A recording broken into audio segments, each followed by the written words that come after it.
In order to set up the tape loom for weaving, the first thing that you need to do is cut a couple of guide strings, at least two. If you're working wider bands, you may want a few more of these. 50 centimeters is quite long enough. Fold it in half, place it over the roller, and bring the threads up so that you're basically catching the thread on the roller. Do that with both of them. Remember to come from the top with the loop, as that's important for the tensioning. So those will just stay there for now while we go on to the next stage. So bring your heddle up and slide it into the heddle slot.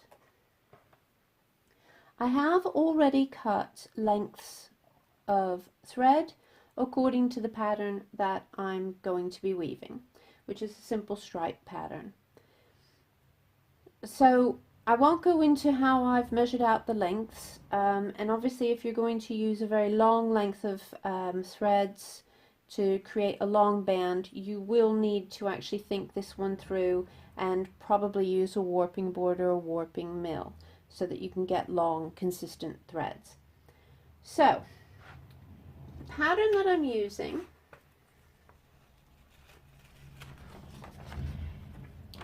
shows which holes and which slots either have nothing in it or which color they have in it.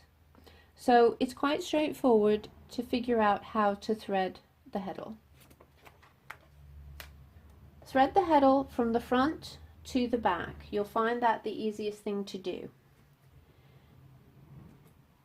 Little wire that's come in, just put a little hook, don't know if you can see that, just in the end of this piece of wire, and this will help you to thread through the holes. So the first color that we need according to the pattern is a blue. We're going to skip 4 holes, 3 slots. So that's 7, 1, 2, 3, 4, 5, 6, 7. So this should take us now to a slot. And of course slots are fairly easy to do. You don't actually need to have that hook. But the hole, you will want the hook. And you'll notice I'm not taking the thread really far back. I'm just taking it so that it sits at the back of the loom.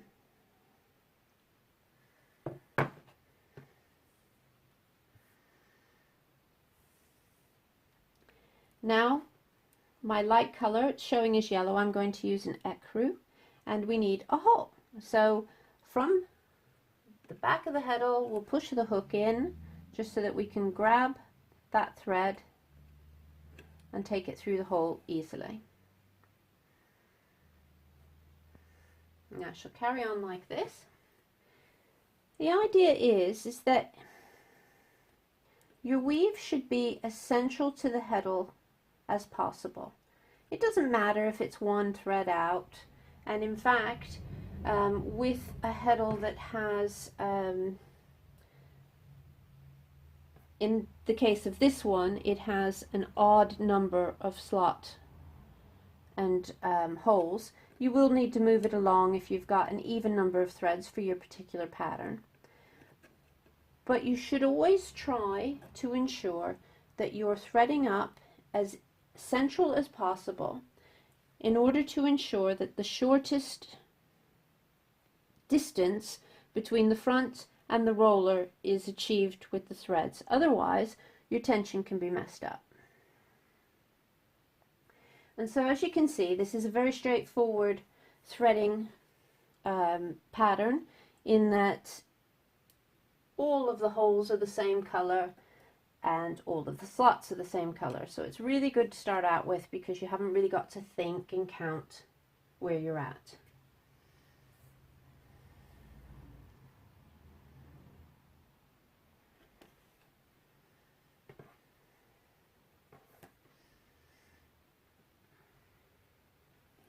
There's also not a great deal of threads, so it will be done a lot more quickly.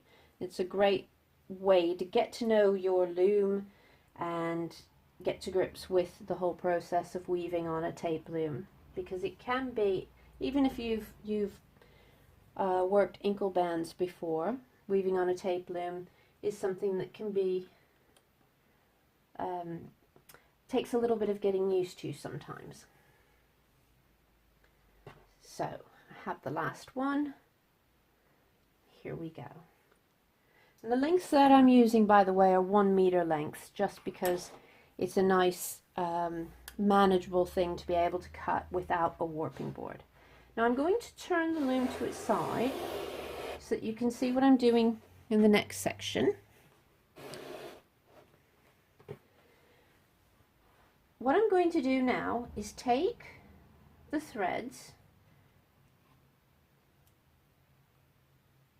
and line up the ends of them in 2 groups. With a very narrow band, you can just have 1 guide thread, and so you'd only need 1 group. But I am going to use 2 just to show you. And so those are nicely lined up. And I'm just going to put a little overhand knot at the end. And I'm going to do the same for the other one. Just making sure that all of the threads are there. And a little overhand knot on that one. And now I'm going to split those threads just at the other side of the overhand knot and tie the threads to the guide thread.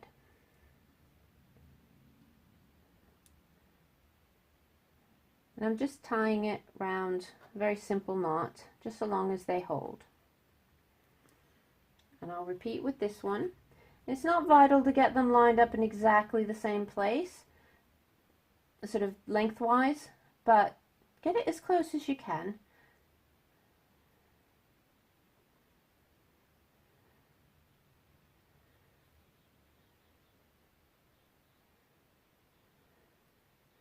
So that's our warp now attached to the back roller. I'm going to remove the stops.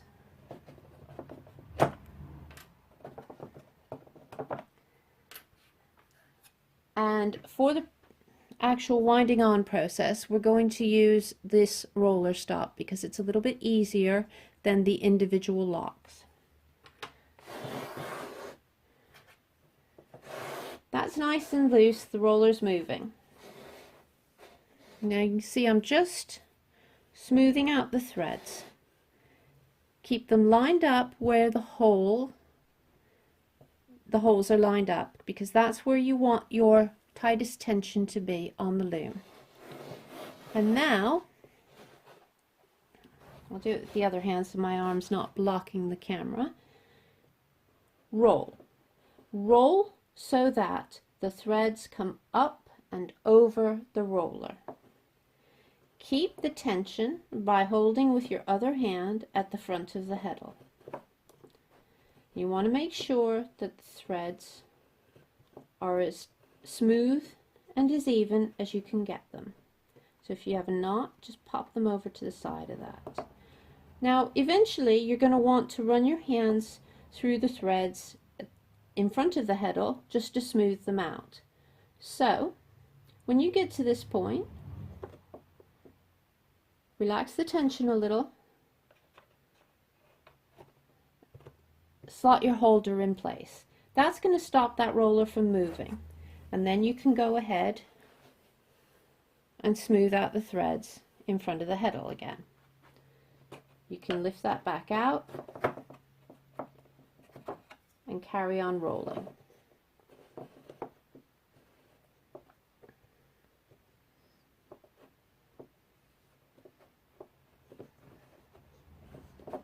And again, when you feel that you need to smooth out the threads in front of the heddle, carry on again. So you want your tension to be quite tight. Weaving will be tidier if you can manage to maintain a good tension here at this point when you're rolling on the warp. So I'm going to put it to about there. Double check the space I have. As you can see, there's not too much space now. So I'm going to smooth these threads out as much as I can and then tie an overhand knot at this end. So now the loom is fully warped up. I can relax that, come back round and just put the full lock stops into the slots on the roller to begin weaving. There's your loom all set up and ready. So to weave, now weaving on a box loom, you need to hold the tension yourself. The first thing that you have to think about is, because you're pulling, that box loom is going to come towards you. The loom has a little section here with 2 holes. This section is so that, traditionally, you'll find this on many 18th century looms, you can use another piece of tape threaded through, and then that can be tied down to your table leg or something to secure it at that end to stop it from pulling. Now if you happen to be working where you haven't got some place that you can tie it back to, you can always use anti-slip mats. They work really well. Okay, I'm just going to wing it at the moment so that you can see what I'm doing. Now, to weave, have your shuttle loaded up with some thread, and I'm going to turn this to the side so that you can see what's happening. In fact, let me just move my warping mill out of the way a little bit.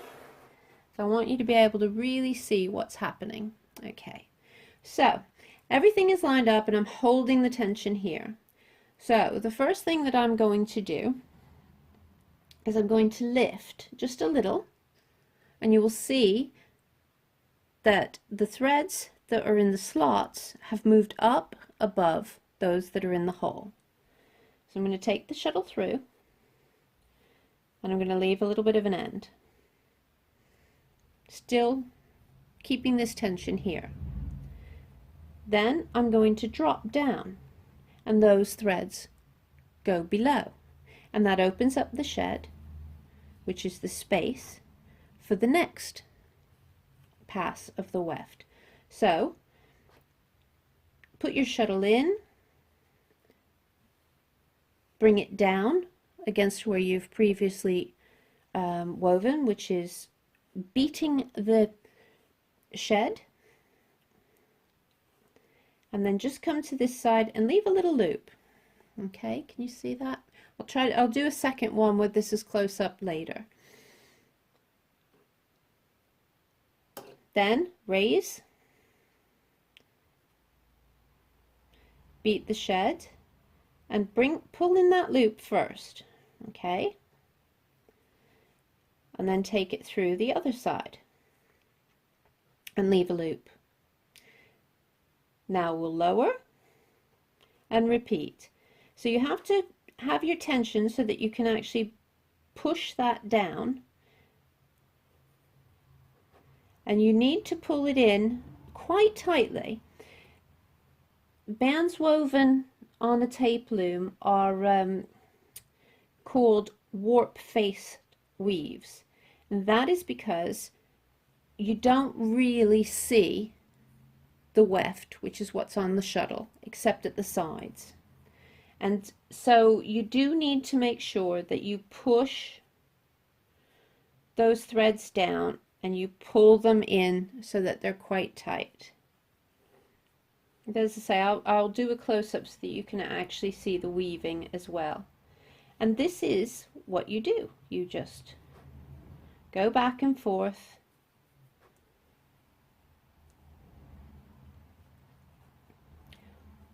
pulling out and holding on to the tension. When you need to stop, just relax the tension and let your band dangle. When you need to start again, pull it back. To move the thread on, release the stops. Always, when you have released the stops and you're rollering, always pull with the threads as even at those holes as when you wound up in the first place, and that will help to keep your tension nice and straight. And then lock again when you're at the position until you've used all of the threads. When your weaving becomes very long, you can pop that excess down in through that hole at the center so that it's inside your box and not dangling.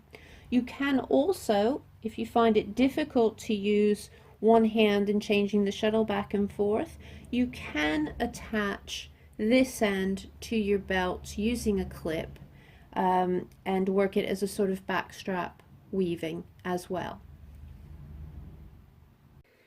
So, as promised, a little bit of a close-up on weaving on the tape loom.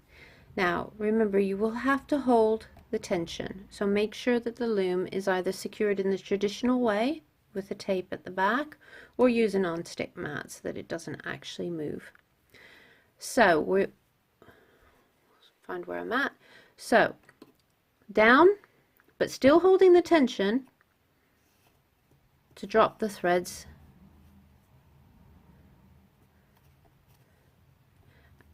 and push down the weave. See, this is a little bit further space because this is just starting out. It will always take you a few passes, or picks, back and forth in order to establish the weave. Some people will place a stick or something flat here in order to start off their weaves. It's not normally necessary with bands.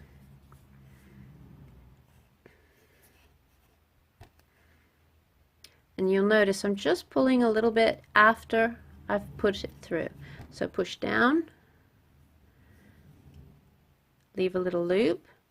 This loop just helps to keep your edges or selvages neat, because if you push down, then pull that through, you can get everything lined up and repeat.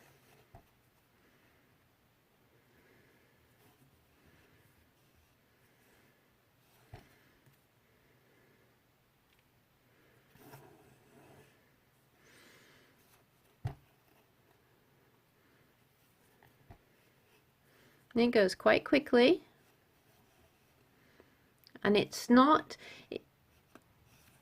it may seem as though it should be awkward swapping hands around like this, but it actually isn't uncomfortable at all, and once you get into the rhythm, it's very convenient. It's a nice little way of weaving. Now eventually you'll come to the point where you can't weave and maintain the same width correctly because the threads are pulling. I'll just bring that forward a bit. You see, as the threads separate at the heddle, the closer you get to the heddle, you can't pull the threads in to create the band at the same distance, and that's when you need to actually turn, release the tensioning device and actually pull pardon me, pull the warp threads through, and so that you can continue the band. And you will just hold on to the band closer to the weave and let what you already wove dangle. And that's how you get started weaving your ribbons on a tape loom.